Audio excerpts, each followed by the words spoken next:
for the daughters who were brought here on the hips of their mothers. Your memory of that other land is like the sky in your dreams. Your home is askance and askew to the home of your mother, and yet you are expected to feel the same sun's warmth when you hear its name spoken aloud. They expect you to remember and care, and a part of you does out of duty, and another part doesn't, out of spite and a longing to step forward into a different light. C'est la nuit. Pluie. Les lumières du cinéma se répètent par terre. La foule sort, se disperse. Restent deux femmes et un parapluie. Hello, welcome to another episode of Poetry to Your Ears. I'm Loulou, this is Tom. Hello. And we're here with Devjani. Hi, Devjani. Hi.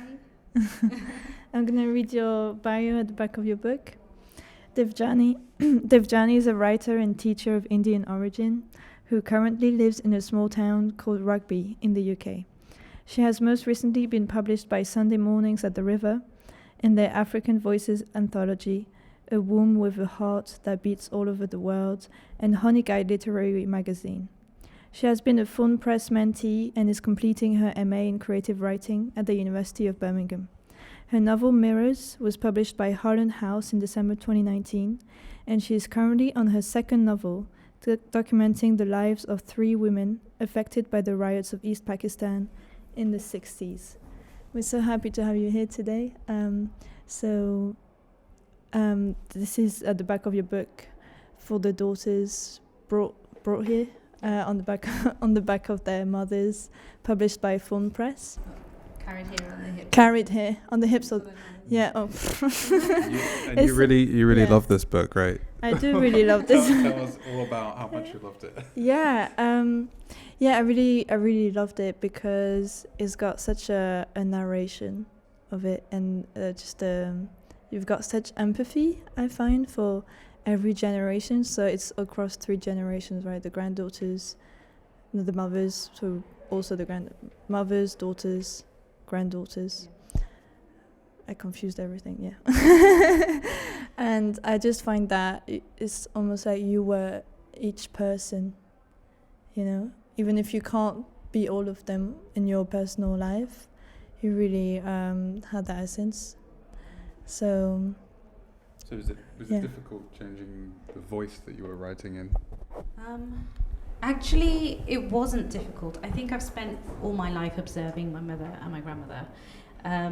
So seeing them and listening to them talk really informed the piece. And it was a conscious decision to actually make it in the second person, to write it in the second person, because I really wanted the reader to feel what each of these people were feeling as well. And I think to a certain extent there's a shared experience as well. You know, we're all women, and there's a certain element of, struggle that my grandmother would have felt, that I also feel or have felt.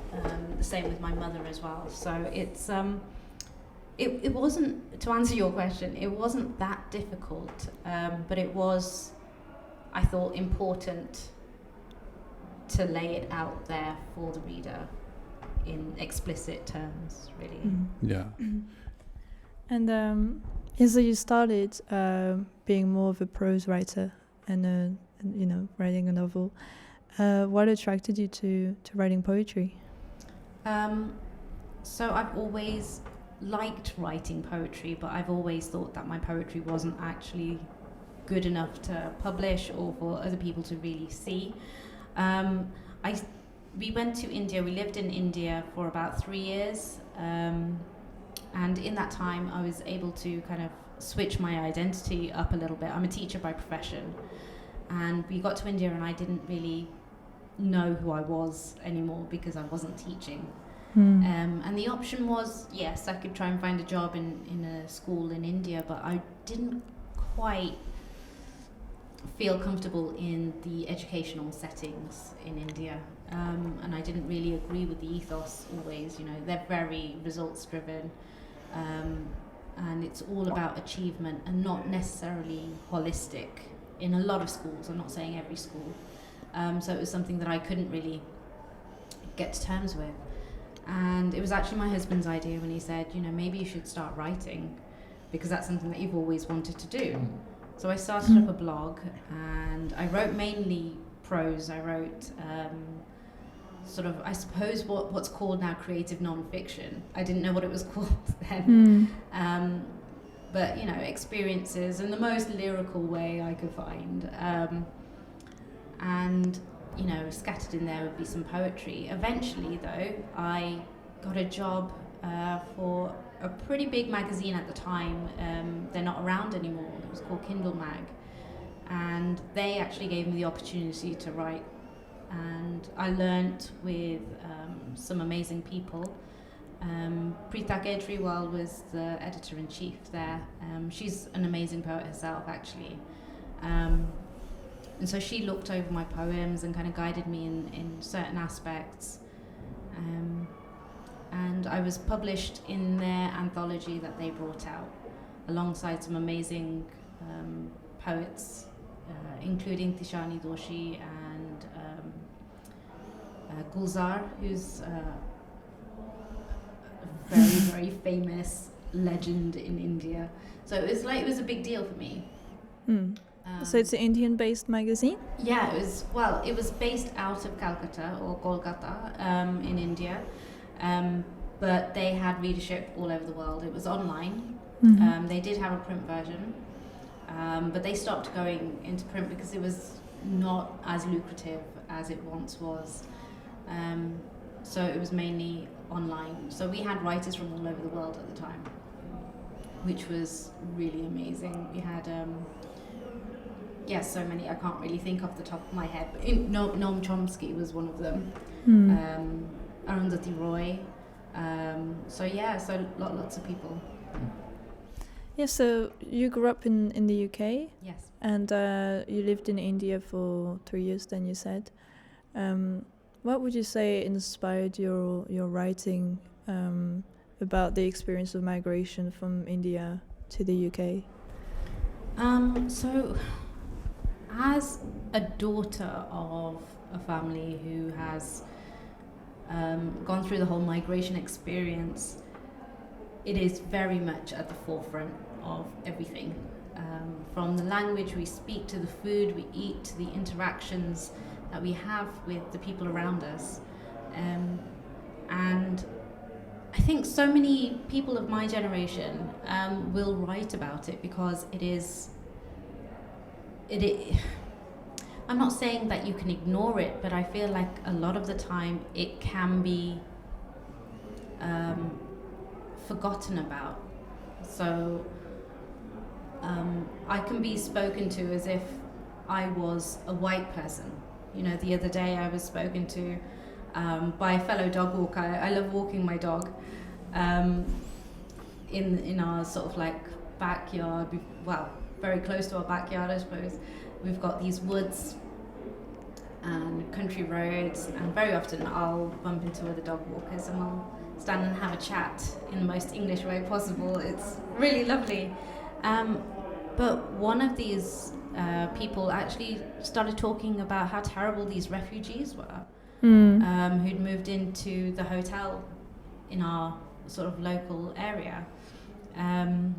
The government had housed them there, I believe, and she was saying how terrible they were, how badly they littered, but it's not actually their fault because, you know, where they come from, they're so uncultured, they've got no sense of respect for their surroundings. And she was telling me as if I was, you know, I'd definitely be empathetic to her point of view and I'd be able to relate, but I couldn't, and I couldn't respond. Yeah, how do you respond to that? I couldn't. I didn't know what to say, so I went very quiet, and I kind of said, oh, well, we've got to be going now, and just left the conversation as quickly as possible. And I think, I mean, I haven't seen her since, you know, our paths haven't crossed, but I don't think that she'll know the effect that she had on me, because I thought we were very friendly with each other. You know, we talk about all sorts of things. I mean, we're not friends, but we are quite good acquaintances. So I don't think what kind of effect she would have had. Do you want to read us a poem? Okay.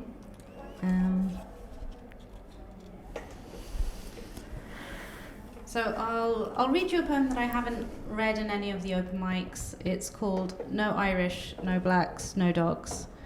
And it's quite a simple poem in many ways, but I feel it's a poem that kind of speaks to the experience of lots of immigrants that have arrived to foreign lands, I suppose. So, no Irish, no blacks, no dogs. No. No Irish dogs, no black dogs. No sign, no proof. No coloureds, no West Indians. Yes. No coloureds, no West Indians, a house for sale. No sale. No roof, no coloureds, no sale. No West Indians, no blacks, no Irish, no dogs. West Indian coloureds, a family, a coloured family. Yes. No sale. No home, no roof, no vacancy. No blacks, no Irish, no dogs. No proof, no roof, no home, no coloureds, no sale, no home, no. Poetry to Your Ears is a podcast sponsored by Fawn Press, an indie press that publishes poetry that takes you by the hand and leads you into the woods. You can get 10% off all books on their website, www.fawnpress.co.uk, with the code POETRY10, as small letters POETRY10. You will find the code and the link in the description below. Thanks for supporting small businesses. Why not pick up Devjani's book? Back to the episode. Yeah, I found that a really kind of striking poem, you know. It's just in your face. And there's a note at the bottom of it that explains the history. Do you want to tell us about it? Yeah, so in the Garden newspaper, I think there was an opinion piece. Someone sent in a letter saying that actually the sign that lots of people see, no Irish, no blacks, no dogs, doesn't exist. It's a fake. However, the sign that says no coloureds, no West Indians does exist. So I'm not quite sure what the point of this letter was, but I think he wanted to make a point that the outrage that lots of people felt or feel at the idea that not very long ago in people's living history there were signs that said no Irish, no blacks, no dogs, was invalidated. You shouldn't be angry because that sign didn't exist. Although he did say that no coloureds, no West Indians, that sign existed, so it's fine. Yeah. Like that changes something to that outrage. Yeah. Absolutely. But also, another part of the poem is that there was a young man, and I can't remember his name, unfortunately, but I did research it, and it's in the back of the book. He wanted to buy a house for his family to live in, and I'm sure he's not alone, but he tried to buy a house and he couldn't, because every time he asked the estate agents, so is this house for sale? They say yes, it's for sale, but as soon as they found out that he was coloured or he wasn't white, then the sale would fall through. People didn't want foreign neighbours at the time. So what sort of time was that?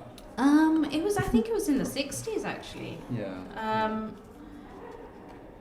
There is, I think if you type in the link, it was in the 1960s.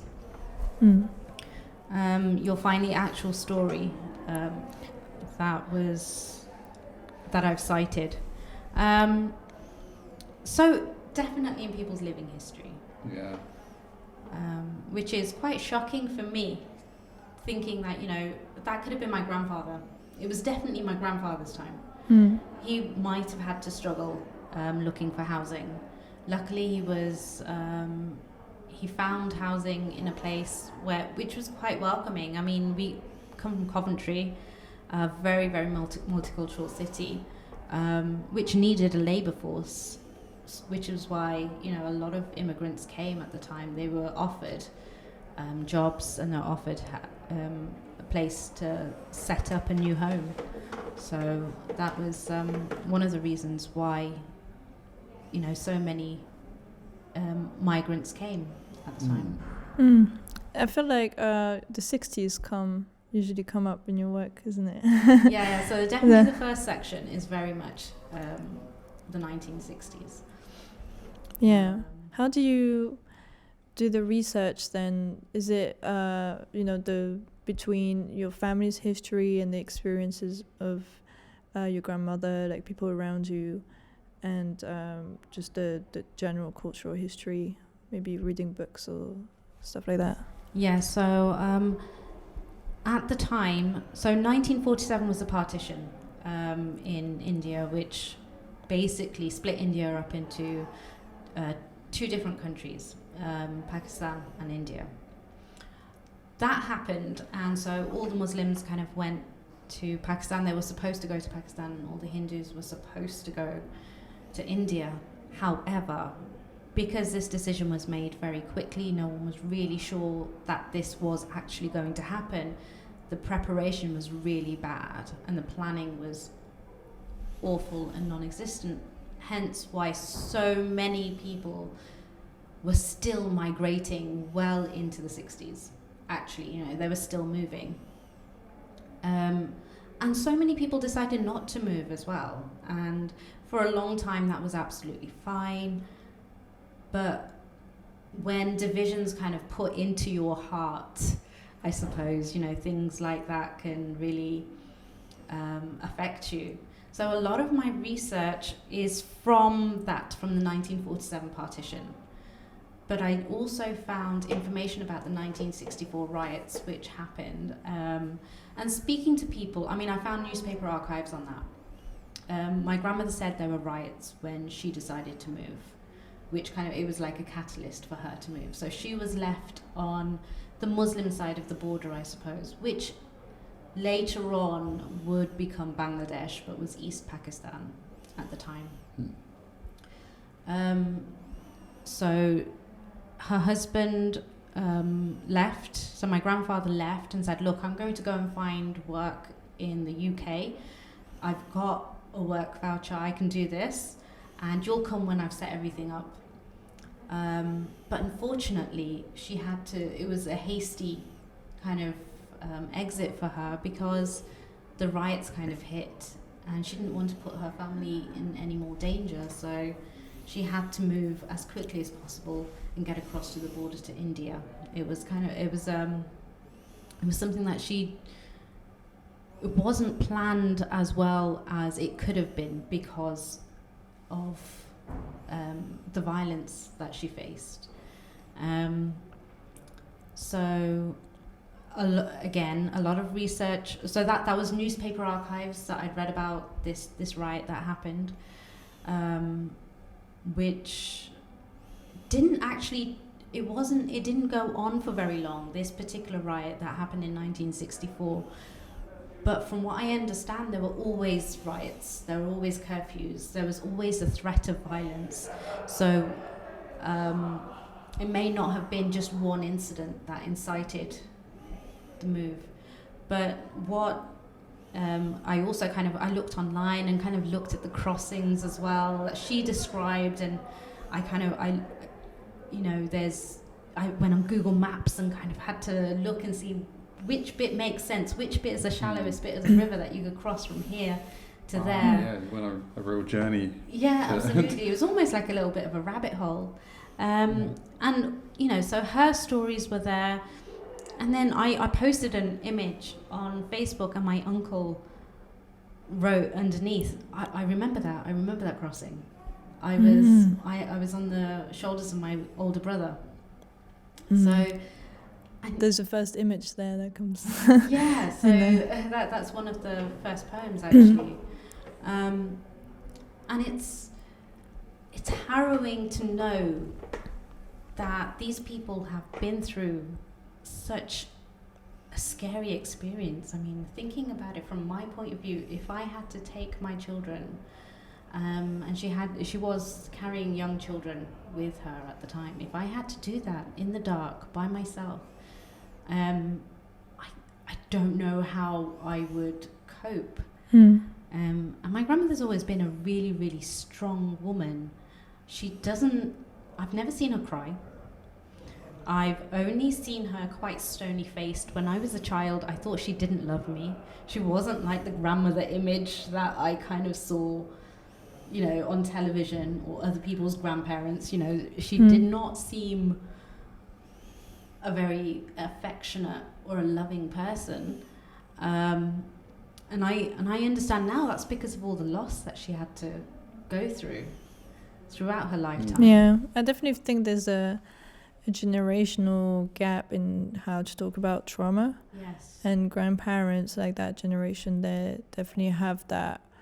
You just don't talk about it and go and move on. So like my grandfather was hidden during the Holocaust, and he never talked about that, and until like my mum, when he was almost dying, like kind of pushed him to talk about it. And that shows, I saw this from like a different, like in your book, I saw this journey from like a different cultural perspective, of how to talk about traumatic events, and how that the different generations had that relationship with it, and especially the granddaughter, would you think she's British, right? But there's such a complex relationship with identity. Like there's a poem where you talk about being in India. Mm-hmm. Maybe you want to read that that one. Can you tell me? Yeah, where I don't remember the exact title, but where you say people speak loud in a language you don't. Okay, yeah. Okay, let's see if I can find it.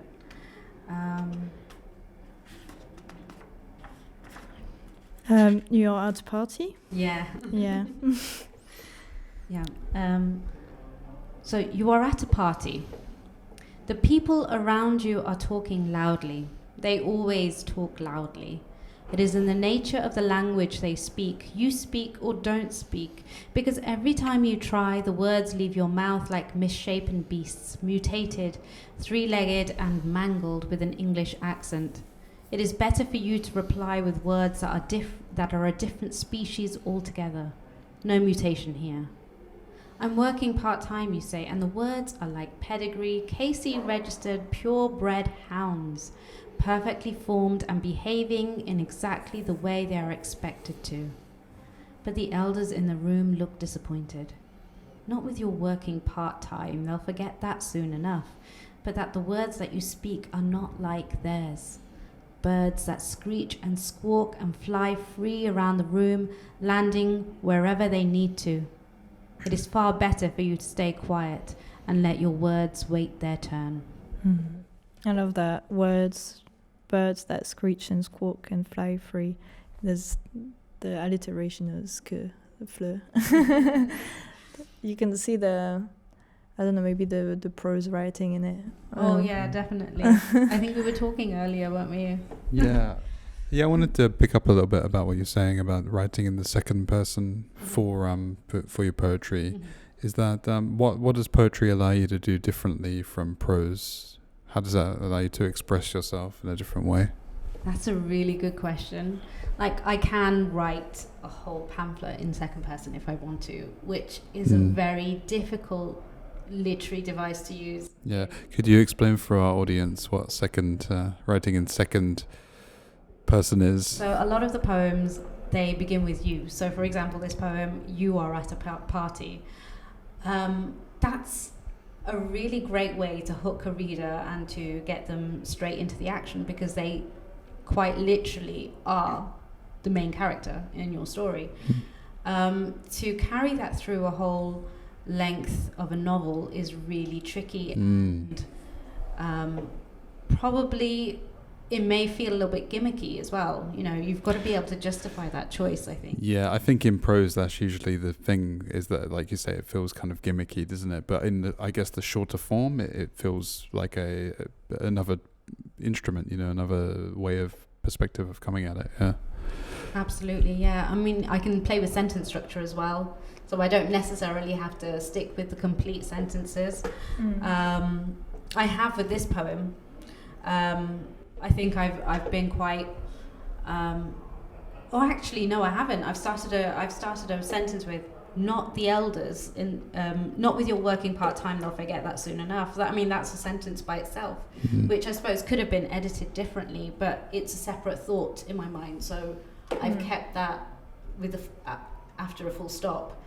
And obviously, I can have two words together, or I can have a single word by itself in a poem, and that's absolutely fine. And the way it looks on a page is completely different. And I have to be very, very deliberate with my word choices and the way the words look on a page, but also if I were to read it out loud, how it would sound as well. And you do that in prose as well, but it's not. Yeah, when I read out, when I'm checking my prose, I read it out loud just to make sure the sentence sounds correct. It seems to be a correct construction, but there isn't that sense that I'm going to perform this. Someone else is going to perform it. Is that different for poetry then, would you say, where it's like you're very aware that I could be reading this in front of people at any point? In a way, yes. Maybe not reading it aloud to people, but maybe how it sounds in my head, whether the words translate to the way I would like it to sound. Like the musicality. Yeah. So the sibilance, the alliteration, the onomatopoeia, all of those literary devices that you might use in a really good piece of prose writing. I feel like that's heightened in poetry because, again, it's such a short form as well. I don't have to sustain that for such a long time, and that's unlikely to annoy the reader. Sometimes you can have flowery prose and it's just too much, but I think in a poem it can work. Yeah, and but what about the kind of in between, which is kind of prose poetry? Something that is more narrative driven within the poetic form. Yeah, so I'll be completely honest with you. I don't know. I don't know what all these different things are called. So I would call this a prose poem. You are at a party, because it's written in prose and it's a poem. So, and I think you're right in that a prose poem, there is a narrative to it. It tells a story. I think almost of something like an epic poem, right? Like, in the Odyssey, that is a giant prose poem. And maybe prose poem is just a kind of a modern version of saying epic poem. Like novels written in verse, I know that exists as well. Yeah, absolutely. Vikram Seth's got one called The Golden Gate, hasn't he? I haven't read it, but it's supposed to be an amazing poem, a novel written in verse. I think that's his subtitle for it. And we were talking about Virginia Woolf and Mrs. Dalloway, weren't we? Yeah. That's something I've only just discovered actually, and because it was read to me, I could hear that. I feel it's a long prose poem. I know it's a novel, I know it was written a long time ago by a woman, but I feel like she was extremely ahead of her time, and she's written an amazing prose poem. You've got the repetition, I think at one point she's at her party and she learns about someone who's committed suicide. And they've said... Subtle. So automated. Thank you very much. You've got to be moving around. We're too still here. That's okay, no problem. It's a big part of the show. Yeah. Drama. The sun has set. Time to stop. So Mrs. Dalloway. Yeah, so Mrs. Dalloway, I feel, is a really amazing prose woman. She was at a party and someone talked about one of their patients committed suicide, I think it was. And her first thought was, how dare they die on the day of my party? They've just ruined my party. But then she repeats a line, but he chose to die. I think it's he chose to die, or why did he die? But there's a line that's repeated again and again and again over a long section of prose. And it reads like a poem. Well, it sounds like a poem when it's read to you. I'm sure it reads like a poem. You know, I really want to go back and see how the text is set out now. Yeah. So we were talking earlier about your kind of transition from prose to poetry. And I was saying, you know, sometimes when you're writing prose, there can be paragraphs or sentences that basically are tiny mini poems. You know, they're poetic. They're in a poetical form. But I think just what occurs to me now is a big jump is when you say to yourself, "Oh, I'm a poet." Right?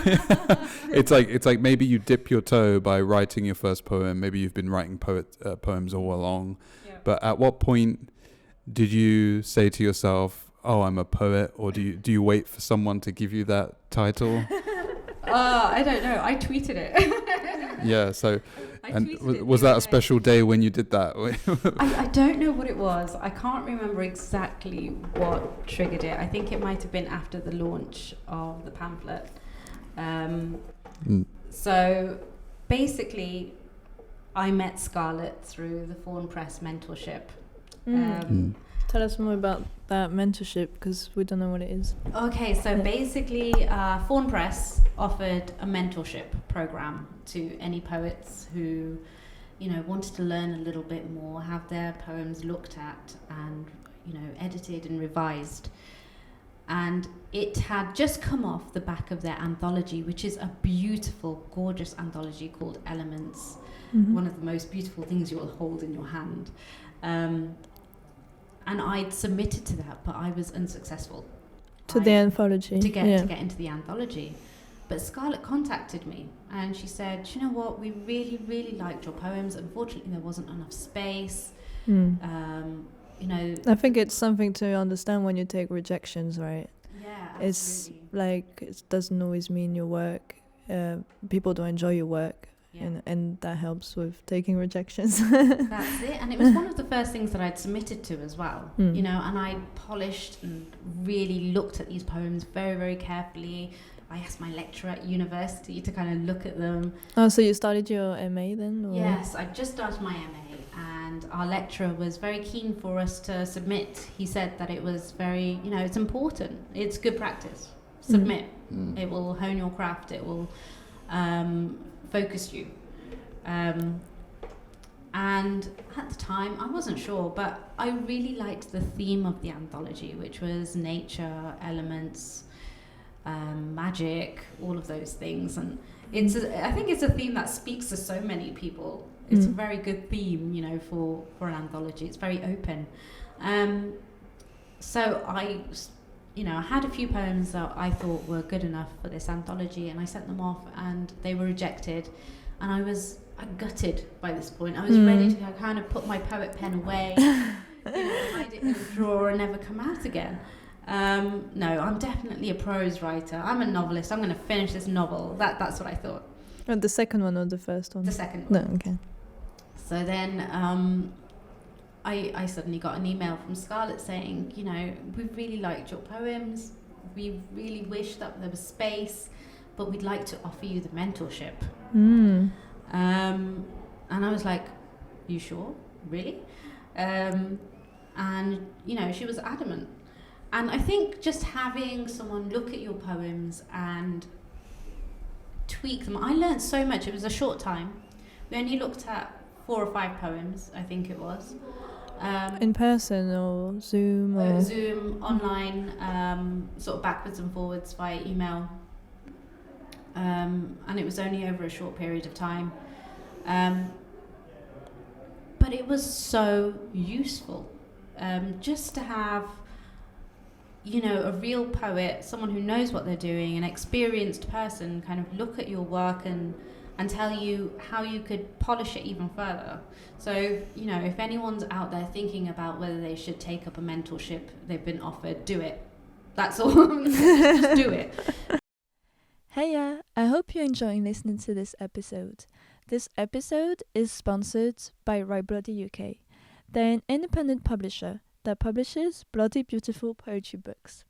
You get 10% off all books on their website, writebbloodyuk.co.uk, with the code Poetry to Your Ears.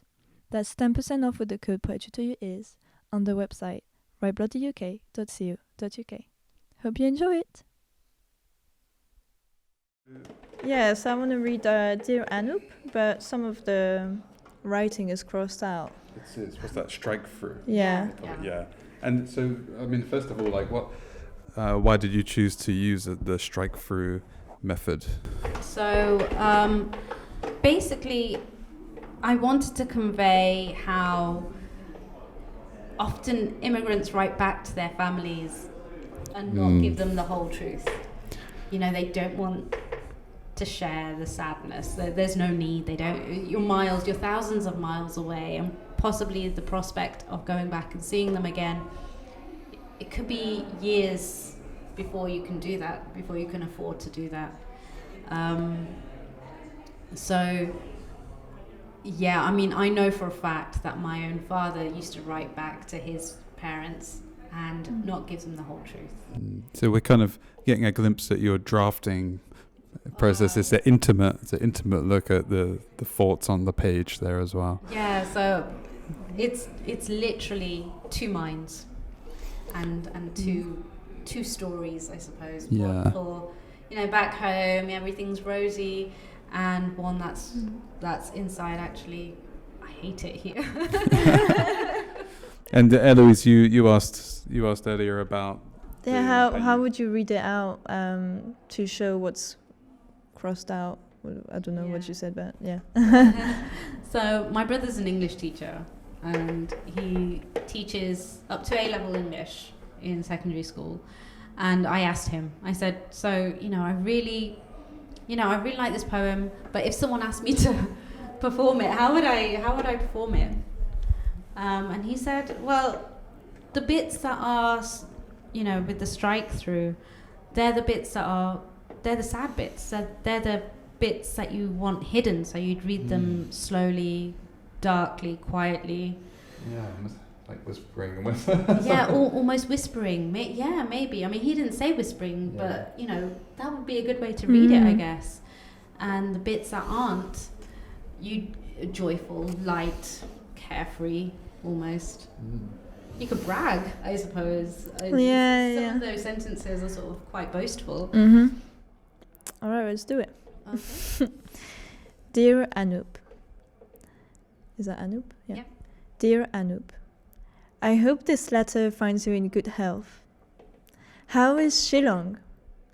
I know you're eager to learn about how I'm getting on, and I can tell you that it is so different.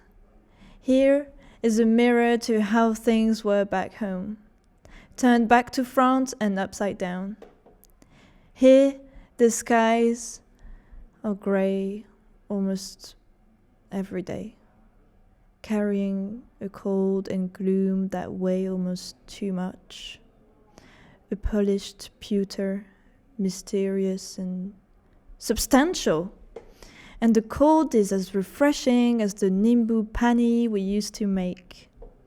The children speak English now, since starting school, and when they speak among themselves, I find nothing of myself. I have become invisible. They have become impatient when I ask them to explain. Is it me they are laughing at? I am so proud. They know much more than I ever could. I can only watch on as they grow into people I never imagined they would be. That's amazing. Thank you. It's great when you hear your own poem read out by someone else. I found that experience really interesting. I love reading other people's poem. It's always really a lot of pressure into like pronouncing the words. It also because I'm French, there's a lot of words and I'm like, is that the right, No, but yeah, that was beautiful. Oh, thanks so much. Yeah, it just shows so much in also the how few words there are and how they're all carefully chosen, and it shows how everything you share is through words, right? It's through written word in the letter, and that's all they get. but there's so much more going on behind, and even in the poem that you feel there's even more going on behind that you didn't put in. So yeah, it's just so beautiful. Telling a story just through the editing process of it. Like you say, the backstory of, you know, maybe people can bring their own interpretations to that as well, right? I mean, I can certainly relate to, you know, speaking to people that are, you know, trying to speak French to people in France. And that experience of, you know, how many times can you ask someone to repeat something? Yeah, and realizing that people are, you know, they have to have a lot of patience with you to give you the time. And there's also that line of like, you know, they're not a teacher, you know. I really like the I have become invisible, and I feel like that's the whole core of this poem. It's like in the strike through, it's just becoming invisibility, like all the thoughts that she has, they're just taken out, you know, because that doesn't matter. What matters is the children, and that, you know, they have a good future, kind of thing. Wow, thank you for seeing that. Yeah. You kind of wonder how much people will see and how much, you know,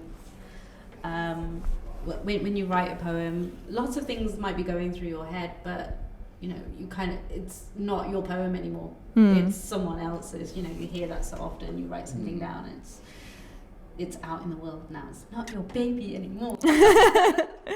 So, yeah. I mean, yeah. Thank you for seeing that, seeing the invisibility in the. I suppose you become redundant, irrelevant at some point, and I think that's what's happened with a lot of people who. Of my grandmother's generation, they become irrelevant very quickly, and it's sad. And I know sometimes they can feel that. Can you explain a bit more what you mean by irrelevant? Yeah. So I was speaking. I was at an open mic, and someone came to me and they said, "Oh, this really resonates with me. I wish I'd spoken to my grandmother and asked her about her experiences." And I've got a small glimpse of what she may have gone through, what she may have thought at the time. And I think when I know for a fact that my grandmother could understand English, sometimes she was even forced to speak it when she went to the shops and things, but then she quickly stopped speaking. I can kind of see what you mean now. It's kind of, you get to a point where it's kind of easy to ignore, take for granted, you know, because you got used to them being quiet and this kind of thing. Yeah. That's it. Okay. So, and language being such a big part of our lives anyway, when everyone around you is speaking in one language. I mean, her own children, I know at least one of them, well, they all struggled to speak Bengali, our mother tongue, to her, their own mother, which is her first language. It's the language that she communicates in. Suddenly, it's a language that they are not comfortable in. And so they will speak in English and she'll reply back in Bengali, and the conversation will be like that. And eventually what happens is people will stop talking to her. And it's really sad, and I'm guilty of it as well, you know. I'll sit there with my children who don't have any kind of, they've had a little bit of exposure to my first language and to my husband's first language, because we speak different languages. That's a whole other long story. But so we converse in English all the time. So when I'm in the room, my mum's in the room, my dad's in the room, and the children are in the room, and my husband's in the room, and my grandmother's in the room, we're all speaking English because we all can. But my grandmother is suddenly in the corner, left out, and she can only sort of eavesdrop, I suppose, catch a few words, and then have to ask us to explain if she feels optimistic enough that we will respond to that in a positive way. Yeah. Which is really sad, and my dad he's always all for, you know, you should learn your mother tongue, just so you can converse with your grandmother. And it is really important. I see the wisdom of that now. But at the time growing up, I was like, yeah, but everyone speaks English. And it's hard to keep switching, and if everyone around you speaks English, that language is forgotten and it's not relevant. Do you speak it now, or is it still I complex? do speak it now, but I've got an English accent when I speak it. I really do. And I speak, and I stutter a lot when I speak it as well, because I'm unsure of which words, tenses, have I got that right, sort of thing. I'm always kind of translating in my head. Whereas before, when I was a child, I used to speak a lot more fluently. And what does live performance mean to you compared to writing poetry? I mean, what do you enjoy? I like seeing the reaction. I mean, I'm very nervous every time I perform a poem out loud. But I really like seeing the reaction from the crowds, or hearing. Sometimes I can hear a gasp, or like. Had a lot of that today. And a lot of yeah, that's nice. And that's always really good to hear, because it's validation, isn't it? At the end of the day, Yeah, it's interesting how much we let the applause dictate like kind of what we're going to write in the future. Like for example, when you get a really good reception from a poem, you kind of think, oh, I'm going to do more of that. I'm going to head more in that direction. Yeah, possibly. I mean, I haven't thought about that actually in that sense, but I do like the fact that yes, the poem has done what it was supposed to do. People are appreciating what I'm trying to say. I think for the present, that's what I'm focused on, not necessarily on what I will write in the future in terms of formal content. Have you got any favorite poem in this collection? I really like Coconut Butterfly, but I feel that's very long as well. And you've played with the arrangement here yes. of the form. This is something I notice is done more in poetry than prose as well. Yeah, definitely. So why have you arranged it like this? Maybe you could show the camera. you could see from there. Yeah. You can crop in a shot, I think. So the reason why I've chosen this is because I think as human beings we can be very clinical, and we can give very reasoned arguments for our actions and why we do certain things. And I wanted to play with that definitely in terms of the introduction of what Coconut Butterfly is, which is, a completely made up insect. It doesn't exist. So I wanted that to kind of be there in the reader's mind, that, we can be scientific about our choices, and we can have very rational reasons for doing things, but actually at the end of the day we're humans, and it should be empathy and sympathy which drive our decisions. So I wanted to kind of juxtapose the two, I suppose, in that sense. Coconut Butterfly. Coconut butterfly, Coco aspirans, often appear dull brown or black when in flight. However, they possess a unique ability to change colour when they come into contact with other butterflies of a lighter shade belonging to a different species. Coconut butterflies often mimic the behaviour of these other butterfly species so effectively that they have been known to be accepted into their social groups without suspicion. Graham and Knott et al. 1967 have also noted instances where the coconut butterfly has successfully mated with butterflies outside of their species, something that is not at all common in the insect world. They are careful not to stand out from their surroundings for fear of discovery, possibly a latent evolutionary instinct as noted in the celebrated peppered moth. This is because it has been known for other butterflies to viciously attack and cast out any members outside of the species perceived to be a threat. You, perfect prefect in your old private school where they discuss skiing over the break. You only eat with a knife and fork on porcelain plates, shunning the stainless steel, which could never carry such meals containing such little spice. Your palate is delicate. You prefer cheesy pasta or sausages and mash to the pungent dishes you are sometimes served by your mother, whose tongue, careless and demanding, you choose to be illiterate in. You abhor Bollywood, trite and contrived. You prefer Austen and period drama, where the lady is cotton white, like you on the inside. But on the inside hides a shy brown girl, uncertain about her place in the world, longing to be a Priyanka in a world where Elizabeths and Edwards are in control and pastel shaded. You are well versed in great works you aspire to, but you wish you could relate to the books your father reads and the songs of revolution he sings.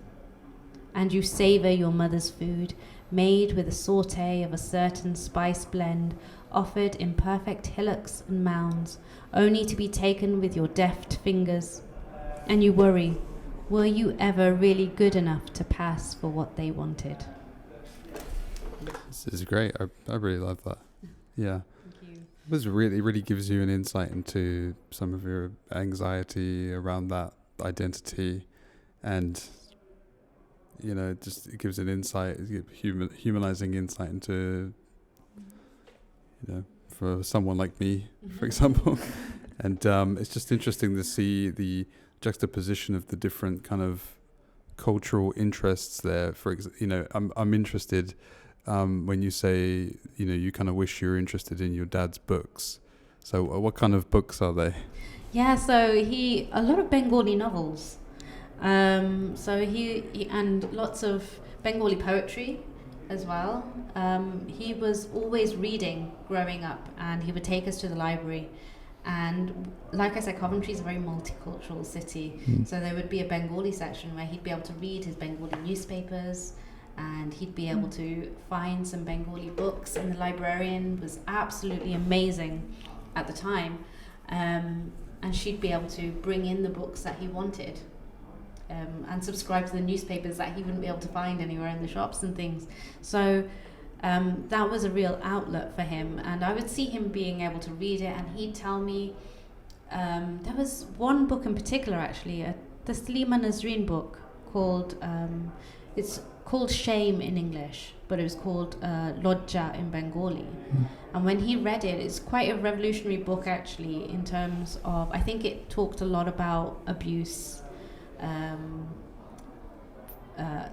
it was almost a memoir, and I think the lady who wrote the book was, I think she was exiled from her country, which Bangladesh at the time. I think so. I'll have to double check that. I'm throwing out these facts. We've got interesting, I feel like we've got interesting homework to do on this. Yeah, definitely. But my dad read it and he was like, this is amazing. This is groundbreaking. You have to read this. You have to read this. And at the time there was no English translation. And that's interesting, because there were often books that he'd read and talk about and say, this is really good, this is so profound, and this is so clever, and I wish you could read it, and I never really could. I think it's interesting there. I mean, correct me if I'm wrong, but it kind of suggests as well that what you aspire to spiritually is maybe not what you're seeing represented. Yes. And it's kind of, you're communicating through that there's a confusion there. You think, I want that, but these people don't look like me. Yeah.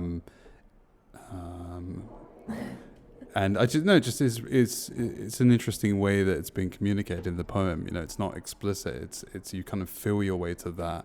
You're kind of feeling the kind of young emotions. You're kind of feeling that experience from that young person's perspective who maybe can't give voice to it. Yeah, definitely. I mean, the duality is real with someone like me. So it's, I'm surrounded by, this amazing canon of literature that, you know, I was introduced to at school, and we're told that this is what poetry is, and this is what good writing is, and isn't Jane Austen really clever? Don't you think she's so funny and wise and witty? This comes up a lot in our conversations actually about how, you know, the poets and writers are put on a pedestal from the school curriculum, and it almost has an alienating effect on people, you know, whether you subscribe to that or you rebel against it or you feel alienated from it, and it's Oh, definitely. I think the curriculum's changing now, though. I think that's really exciting. Lots of things. Trying to bring more diversity into what they're teaching, right? Like, absolutely. I believe Roger Robinson, who wrote Paradise. Roger Robinson has a portable paradise. A portable paradise. In the pocket. That's why you can carry it around with you. Yeah. Oh, but his poems are amazing in that book, and it talks a little bit about, you know, it talks about race, identity, the Grenfell Tower incident, and he has such a beautiful way with words, and everything's just so visual. But they've brought his book, I think, into the GCSE curriculum or the A-level curriculum. Not sure which, but so that's really amazing. Having living poets, you know, from a background that is not upper middle class white, you know, old man with a mustache, you know, staring at you from a black and white photograph on the cover. That is amazing. Okay. Yeah, it was really lovely talking to you, Devjani. I had a wonderful conversation. Everyone pick up this book. Phone Press is it on their website, and is it on any other bookshop or? As far as I know, not yet, but it will be. Saturday Books, I think, are going to be carrying it in Dudley. But yeah, you can always message me, DM me. Yeah, what's your socials? I think my Instagram is Podepudi, and my Twitter is Devjani Podepudi. It'll be in the links anyway. Yeah. Thank you so much. It's been a real pleasure talking to you both. Yeah, thank you so much, and thank you for listening. All right. La foule sort, se disperse. Restent deux femmes et un parapluie au coin de la rue. Papotage féminin. La brunerie secoue ses cheveux. De l'autre côté de la rue, l'homme les observe, de loin, de dos. Thank you for listening to Poetry to Your Ears. This podcast is published as a newsletter on Substack. All of our content is published for free, but if you would like to support our work, you can become a paid subscriber. This will help us afford transcripts for the deaf and hard of hearing community, and anyone who would benefit from reading the podcast alongside hearing it. You can also support us for free by rating the show on Spotify and Apple Podcast, or writing a review on Apple Podcast. Share the show with your friends, fellow poets, and poetry lovers. If you want to interact with us, you can follow us on @PoetryToYourEars on Instagram and @Poetry2 Your Ears on Twitter, or you can also write a comment on Substack.